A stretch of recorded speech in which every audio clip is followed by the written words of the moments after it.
예수님의 말씀을 이해하지 못함도 죄를 짓는 일이고 잘못 알아듣고 행함이 없음도 죄이다. 명절 끝날 곧 큰 날에 예수께서 서서 외쳐 이르시되 누구든지 목마르거든 내게로 와서 마시라. 나를 믿는 자는 성경의 이름과 같이 그 배에서 생수의 강이 흘러나오리라 하시니.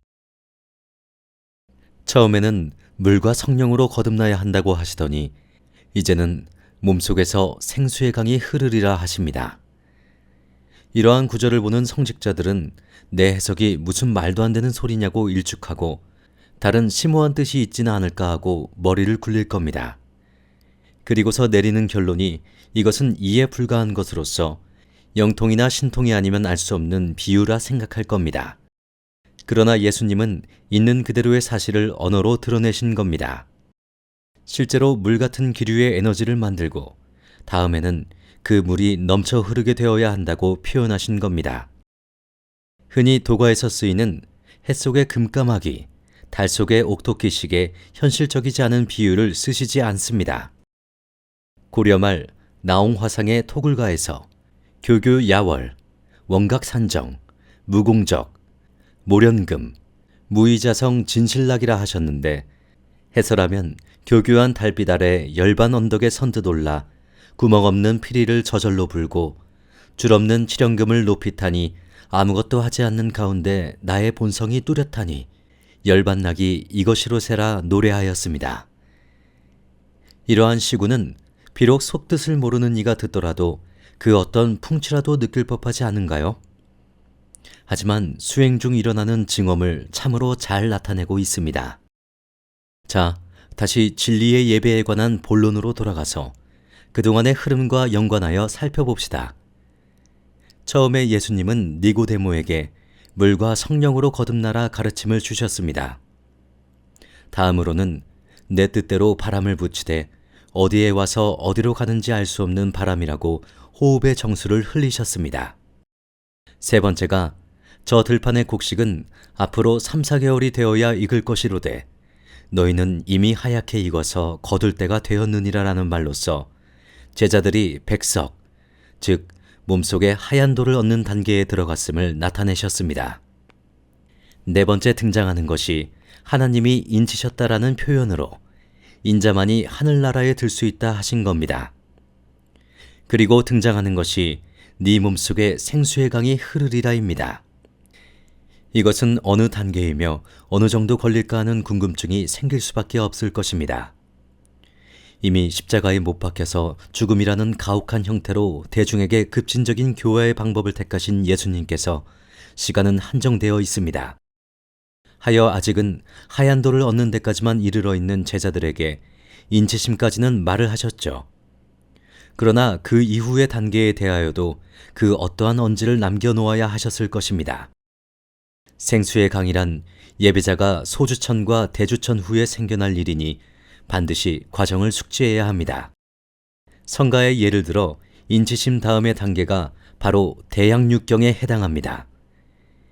이는 육군이 귀근이 되었음을 알리는 증표이기도 한데 이것의 자세한 내용은 수행자들이 반드시 찾아서 알고 있어야 합니다. 예수님을 전도하는 성직자란 진리로서 열매 맺는 방법을 가르치는 자이다. 모세는 율법에 이러한 여자를 돌로 치라 명하였거니와 선생은 어떻게 말하겠나이까? 그들이 묻기를 마지 아니하는지라. 이에 일어나 이르시되 너희 중에 죄 없는 자가 먼저 돌로 치라 하시고. 지금도 구약을 예수님 말씀과 동등하다고 여기는 자, 여기를 참고하기 바랍니다. 불경에 죄 많은 자는 걸음걸음도 함부로 하여 개미가 밝혀 죽고 착한 자는 혹여 개미라도 상할까 조심한다 했습니다. 종교의 이름으로 함부로 남을 폄하하고 해치는 자, 그들은 과연 어느 쪽일까요? 예수께서 또 말씀하여 이르시되 나는 세상의 빛이니 나를 따르는 자는 어둠에 다니지 아니하고 생명의 빛을 얻으리라. 그는 가늠한 자든 죄 지은 자든 관계없이 그의 말을 믿고 행하는 자는 생명의 빛을 얻으리라 하십니다. 하지만 교회나 절들은 생명의 빛을 찾는 진리의 행위는 가르치지 않으면서 세상에 덕을 베풀라 합니다. 반면 신부나 수도승들은 무소유를 근본으로 하나 종단은 오히려 거대한 부를 쌓고 있으니 참으로 아리송하죠. 이들은 과연 빛으로 가는 길로 향할까요? 예수께서는 이 세상을 어둠이라 표현하시고 이 세상의 부귀를 탐하는 일은 어둠을 행하는 일이라 하셨죠. 또 자신의 가르침은 영생을 주는 빛이므로 자신의 가르침을 따르는 자는 어둠에 다니지 아니하고 구원을 주는 빛의 길을 거닌다고 하셨습니다. 이 빛을 구하고자 하는 길이 성직자나 구도자의 길이 아니겠는지요. 평생을 지금의 기도와 찬양으로 믿던 늙으신 성직자는 무엇을 얻었을까요? 만일 내가 판단하여도 내 판단이 참되니 이는 내가 혼자 있는 것이 아니요 나를 보내신 이가 나와 함께 계심이라. 예수님은 하나님, 즉 성령의 점화를 받고 영적인 이미지가 그의 몸속에 현신하였습니다. 그 몸속의 아버지는 순수 성령으로 이루어져 있기에 인간의 사욕이 없습니다. 그러므로 참되고 진실하며 육신통이 자유자재합니다. 그와 사고가 연결된 그분은 당연히 혼자가 아니며 진리의 말씀을 설하십니다. 하지만 평생을 봉사와 희생으로 보내신 테레사 수녀님은 말년에 자신이 컴컴한 어둠에 있으며 하나님의 존재조차 분명치 않다고 하셨습니다. 그녀의 믿는 방법이 달랐기 때문 아닐까요? 다시 이르시되 내가 가리니 너희가 나를 찾다가 너희 죄 가운데서 죽겠고 내가 가는 곳에는 너희가 오지 못하리라. 예수님은 자신이 십자가에 못 박히는 형식을 통해서 이들을 떠날 것을 말하고 있으나 그들은 이해하지 못합니다. 너희가 나를 찾다가 이 말은 구약에서 예언한 그리스도가 앞에 있으나 알아보지 못한다는 말입니다. 또 예수께서는 내가 가는 곳에는 너희가 오지 못한다고 하시며 다시는 이들 앞에 서서 가르침을 행하지 아니하리라고 알리는 것입니다. 예수께서 이르시되 너희는 아래에서 났고 나는 위에서 났으며 너희는 이 세상에 속하였고 나는 이 세상에 속하지 아니하였느니라.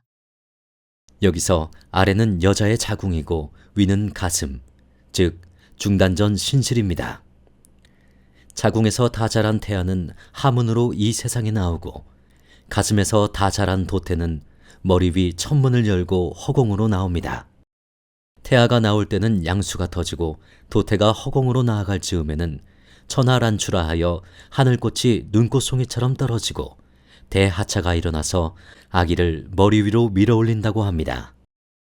이를 가리켜 주역 건괴오효에 비룡제천하니 이견대인이라 했습니다. 이렇게 위로 난 사람은 다시는 이 땅에 환생하지 아니하고 다른 차원으로 간다는 것입니다. 해서 윤회를 끊는다고 합니다. 예수께서는 이렇게도 분명하게 진리를 통하여 얻게 되는 거듭남의 과정과 결과물을 나타내신 것입니다. 그러므로 내가 너희에게 말하기를 너희가 너희 죄 가운데서 죽으리라 하였노라. 너희가 만일 내가 그인 줄 믿지 아니하면 너희 죄 가운데서 죽으리라.